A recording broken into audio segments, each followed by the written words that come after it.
Hi everyone, welcome back to my YouTube channel. আজকে তোমাদের সঙ্গে আমি হিটলেস কার্লসের টিউটোরিয়ালটা শেয়ার করব।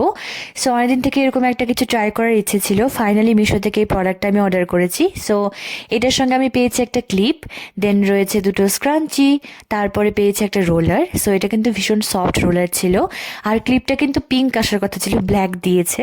And this is my natural hair. আমার হেয়ারটা কিন্তু ন্যাচারালি কার্লি। সো তার জন্য আমি একটা প্লেন জল দিয়ে চুলটাকে ভালো করে ভিজিয়ে নিচ্ছি। তোমরা এক্ষেত্রে কোনো সিরাম বা স্প্রে ইউজ করতেই পারো। দেন রোলারটাকে চুলের মাঝখানে রেখে দুদিকে দুটো পার্ট করে নিয়ে এইভাবে রোলারটার সঙ্গে পাট পাট করে চুলগুলোকে রোল করে নিচ্ছি। তোমরা দেখতেই পাচ্ছ ভীষণ ইজি একটা process.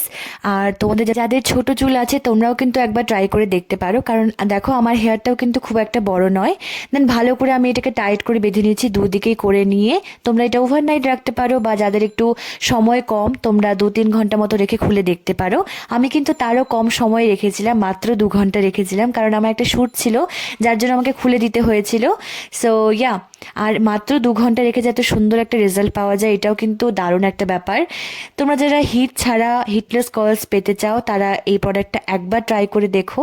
So this is the final result. I love my hair right now. আমার এত ভালো লাগছিল যে হিট ইউজ না করে, কোনো কিছু না করেই এফার্টলেসলি এত সুন্দর একটা কার্লি হেয়ার আমি পেয়ে গেছি। সো লিঙ্কটা কমিউনিটি পোস্টে দেওয়া আছে, চেক করে নিও। আর এরকম ভিডিওর জন্য আমার চ্যানেলটাকে অবশ্যই সাবস্ক্রাইব করে রেখো। দেখা হচ্ছে আরেকটা ভিডিওতে। Stay tuned and don't forget to subscribe. By.